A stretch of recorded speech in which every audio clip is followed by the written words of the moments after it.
আসসালামু আলাইকুম, সবাইকে স্বাগতম।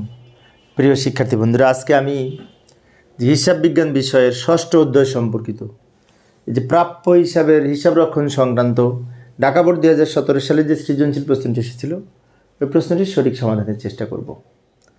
তো সমাধানের জন্য তোমাদের সাথে আছি আমি মোহাম্মদ সিরাজুল ইসলাম। চলো শুরু করা যাক। প্রথমে প্রশ্নটা দেখে নিই, প্রশ্ন কি বলা আছে। তো এই যে প্রশ্নটি আমি এখানে উপস্থাপন করেছি, এই প্রশ্নের ক নাম্বারে বলেছে চলতি বছরের অনাদায়ী পাওনা খরচের পরিমাণ নির্ণয় করো। তো অনাদায়ী পাওনা খরচ বলতে আমাদের এই যে অনাদায়ী পাওনা অবলম্বন আছে, এটার সাথে আবার এই নতুন অনাদায়ী পাওনা সঞ্চিতি যোগ হবে, পুরাতনটা বিয়োগ হবে। অনাদায়ী পাওনা যোগ নতুন অনাদায়ী পাওনা সঞ্চিতি বাদ পুরাতন, যোগ বিয়োগ করে এটা বের করব। যাই আমি ক নাম্বারের সমাধান আগে করি। ক নাম্বারের সমাধানটা এইখানে করে দেখাবো। এই যে এখানে বলেছে অনাদায়ী পাওনা খরচ 20,000 টাকা, এটা আগে লিখবো, এটা হচ্ছে অনাদায়ী পাওনা। ওটার সাথে নতুন অনাদায়ী পাওনা সঞ্চিতি যোগ হবে। এই যে বলছেন অনাদায়ী পাওনা সঞ্চিতি রাখতে হবে 40,000, এটা যোগ হবে, যোগ নতুন অনাদায়ী পাওনা সঞ্চিতি 40,000 যোগ করে 60,000 হলো। এখান থেকে এই যে অনাদায়ী পাওনা সঞ্চিতি পুরাতনটা বাদ যাবে, বাদ পুরাতন অনাদায়ী পাওনা সঞ্চিতি এই 40,000 যোগ বিয়োগ করে আমরা যেটা পাবো সেটি হচ্ছে অনাদায়ী পাওনা খরচ। এখানে অনেক শিক্ষার্থীর মনে হতে পারে যে ধারে বিক্রয় আছে, এটা আসবে না। না, ওইটা আসবে না। যদি আমাদের এই পার্সেন্টেজ নির্ণয় করতে বলতো তাহলে ধারে বিক্রয়তা প্রাপ্য হিসাবের সাথে যোগ করে পার্সেন্টেজ করতাম। কিন্তু এখানে সরাসরি অনাদায়ী পাওনা সঞ্চিতির পরিমাণটা টাকায় দেওয়া আছে, তাই এটাই নতুন। অর্থাৎ অনাদায়ী পাওনা যোগ নতুন অনাদায়ী পাওনা সঞ্চিতি বাদ এই পুরাতন। এখানে নতুন পুরাতন সেম, তাই না? পুরাতনও ছিল 40,000, নতুনও 40,000, দুটো সেম, সমান সমান হয়ে গেছে কাকতালীয়ভাবে। যাই হোক, এটা হচ্ছে ক নাম্বারের উত্তর। আমরা এবার খ নাম্বারে জাবেদা করতে বলেছে, জাবেদা ব্যাখ্যা দিতে বলেনি, তারপরে আমরা ব্যাখ্যা দিব, কারণ আরেকটাতে যদি ব্যাখ্যা দিতে বলে, তাই না, সেজন্য ব্যাখ্যা দিয়েই শিখি আমরা, সমস্যা নেই। জাবেদা করার সময় প্রথমে এই যে ধারে বিক্রয় আছে না, এটা নিয়ে জাবেদা করব। এই যে হলুদ কালার দিয়ে রেখেছি, ধারে বিক্রয় 1,60,000 টাকা। আচ্ছা, ধারে বিক্রয়ের জাবেদা হচ্ছে প্রাপ্য হিসাব ডেবিট, বিক্রয় হিসাব ক্রেডিট। ওই জাবেদাটা আগে করব। প্রাপ্য হিসাব ডেবিট, বিক্রয় হিসাব ক্রেডিট, ধারে বিক্রয়ের জাবেদা, টাকা লিখবে 1,60,000। তো ব্যাখ্যা লিখলেও হবে, না লিখলেও হবে, এখানে লিখতে বলেনি কিন্তু আমি লিখে দিলাম, কারণ যদি আবার পরবর্তীতে এই প্রশ্নই হয়তো দিল ব্যাখ্যা লিখতে বললো, তখন যাতে শিখতে পারি সেই জন্য ধারে বিক্রয়ের জাবেদা করলাম। এরপরে এখানে এই অঙ্কে আরও 3টা জাবেদা আছে, 3টা, কিন্তু সেই 3টা জাবেদা এখানে ধরবে না, তাই আমি পরের পেজে দেখাচ্ছি, পরের স্লাইডে দেখাচ্ছি। তোমরা অবশ্যই এক ছকের মধ্যে সব করবে জাবেদা, একটা ছকের মধ্যে। আমি আলাদা আলাদা দেখাচ্ছি কারণ এক জাবেদায় ধরবে না, বাকিগুলো এখানে করব। এখন বাকি কোনগুলো নিয়ে করব, তাই না? আচ্ছা, বাকিগুলা নিয়ে আমরা জাবেদা করব। প্রথমে জাবেদা করব এই যে অনাদায়ী পাওনা ধার্য করা হয়েছে 20,000 টাকা, ওইটা। তারপরে জাবেদা করব ওই যে অনাদায়ী পাওনা সঞ্চিতি যোগ বিয়োগ করে ক নাম্বারে একটা উত্তর পেলাম না, অনাদায়ী পাওনা যোগ নতুন অনাদায়ী পাওনা সঞ্চিতি বাদ পুরাতন অনাদায়ী পাওনা সঞ্চিতি যোগ বিয়োগ করে একটা টাকা পেলাম না, ওইটা নিয়ে আমরা আরও 2টা জাবেদা করবো একই টাকা নিয়ে। অর্থাৎ এইখানে 3টা জাবেদা হবে, একটা হবে 20,000 নিয়ে, আর আরও 2টা জাবেদা হবে সেম টাকা নিয়ে, ওই যোগ বিয়োগ করে ক নাম্বারে যেটা পেয়েছি ওইটা। তাহলে ছকের মধ্যে প্রথমে আমরা তারিখ লিখব, এরপরে এই যে অনাদায়ী পাওনা বাবদ অবলোপন করতে হবে, এটা নিয়ে একটা জাবেদা হবে।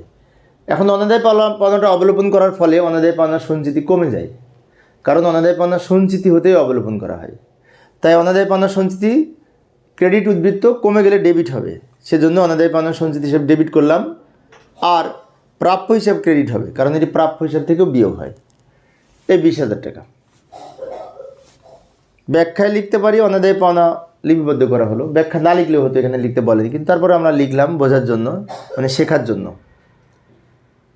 এরপরের জাবেদা কী করব, এরপরে একই টাকা নিয়ে 2টা জাবেদা হবে। এখন সেই টাকাটা কত, তাই না? সেটা হচ্ছে যে ক নাম্বারে আমরা অনাদায়ী পাওনা খরচ যোগ বিয়োগ করে বের করলাম না, অনাদায়ী পাওনা যোগ নতুন অনাদায়ী পাওনা সঞ্চিতি বাদ পুরাতন অনাদায়ী পাওনা সঞ্চিতি যোগ বিয়োগ করে সম্ভবত 20,000 পেয়েছিলাম ক নাম্বারে। ওই 20,000 টাকা নিয়ে প্রথমে জাবেদা করব অনাদায়ী পাওনা খরচ ডেবিট, অনাদায়ী পাওনা সঞ্চিতি ক্রেডিট, অনাদায়ী পাওনা সঞ্চিতি সৃষ্টির জন্য অনাদায়ী পাওনা খরচ ডেবিট, অনাদায়ী পাওনা সঞ্চিতি ক্রেডিট, টাকা হবে ওই 20,000। এখানে কিন্তু এই 20,000 এটা এক না, এটার সাথে এটা মিল থাকবে এমনটি কথা নয়, কাকতালীয়ভাবে এখানে মিলে গেছে। কিন্তু আমরা পরে আরেকটা যে জাবেদা করব সেটা এই টাকা নিয়ে হবে। অর্থাৎ এই যে যোগ বিয়োগ করে যে টাকাটা পাবো আমরা অনাদায়ী পাওনা খরচের আয় বিবরণীতে যে টাকাটা লিখি যোগ বিয়োগ করে অনাদায়ী পাওনা যোগ নতুন অনাদায়ী পাওনা সঞ্চিতি বাদ পুরাতন অনাদায়ী পাওনা সঞ্চিতি যোগ বিয়োগ করে একটা টাকা পায় না, সেই টাকা নিয়ে দুইটা জাবেদা হয়। এই একটা হলো আর নিচে আর একটা হবে। নিচে আর একটা কেন হবে? এই অনাদায়ী পাওনা খরচকে আয় বিবরণীতে স্থানান্তরের মাধ্যমে অনাদায়ী পাওনা খরচটা বন্ধ করতে হবে। এই জন্য জাবেদা করব এই আয় বিবরণী ডেবিট অনাদায়ী পাওনা খরচ ক্রেডিট, টাকা হবে সেম টাকা। আয় বিবরণী ডেবিট অনাদায়ী পাওনা খরচ ক্রেডিট, টাকা হবে সেম টাকা। তো এইটা হচ্ছে আমাদের জাবেদা। এখন 3টা জাবেদা করলাম, তাই না? তো আবার আমরা উদ্দীপকে ফিরে যাব। উদ্দীপকের গ নংয়ে কি বলেছে? তো এবার গ নাম্বার করার জন্য আবার উদ্দীপকে ফিরে এসেছি। উদ্দীপকের গ নাম্বারে বলেছে প্রাপ্য হিসাব এবং অনাদায়ী পাওনা সঞ্চিতি হিসাব দুইটা খতিয়ান করতে বলেছে, প্রাপ্য হিসাব আর অনাদায়ী পাওনা সঞ্চিতি হিসাব।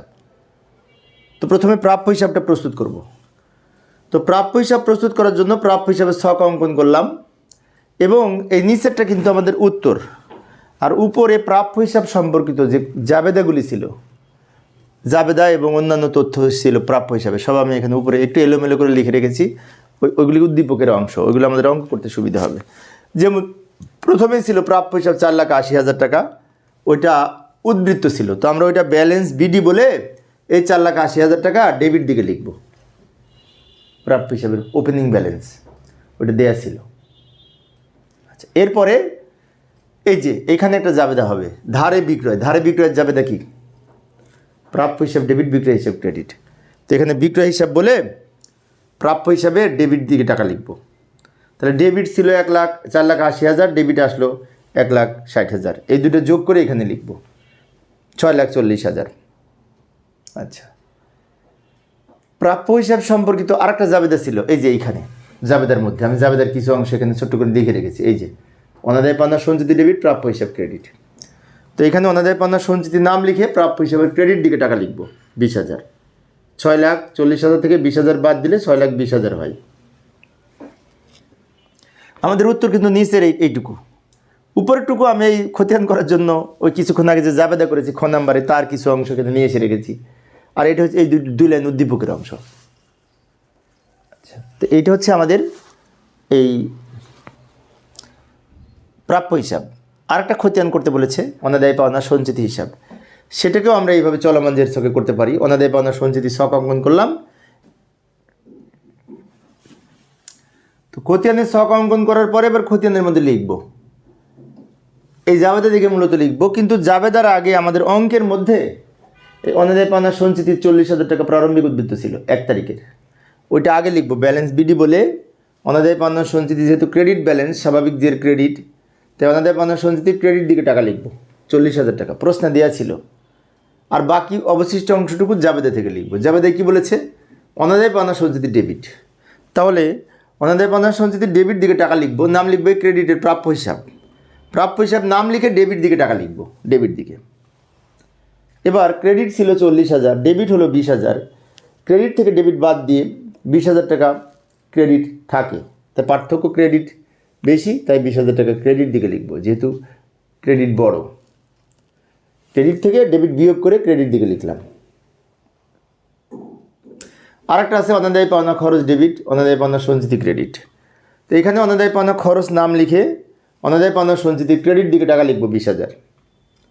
অনাদায়ী পাওনা সঞ্চিতি ক্রেডিট দিকে ছিল 20,000, আবার আসলো 20,000, ক্রেডিট যোগ করে 40,000 টাকা ক্রেডিট দিকে লিখব। খতিয়ান তো পারি আমরা, তাই না? জাবেদা দিকে দেখে খতিয়ান তুলে দিব। আচ্ছা, এইটুকু কিন্তু আমাদের ওই গ নাম্বারের উত্তর। উপরেরটুকু কিন্তু খ নাম্বারের জাবেদা আমি উপরে নিয়ে এসে রেখেছি, এটা দেখে দেখে যাতে লিখতে পারি। এইভাবে আমরা খতিয়ান করতে পারি অনাদায়ী পাওনা সঞ্চিতি হিসাব এবং প্রাপ্য হিসাব। তো প্রিয় শিক্ষার্থী বন্ধুরা, এই ছিল আজকের আলোচনা। আমি শিক্ষার্থীদের অনুরোধে অল্প অল্প করে আলোচনা করি, যাতে শিক্ষার্থীরা বোরিং ফিল না করে। পরের ক্লাসটি দেখার আমন্ত্রণ।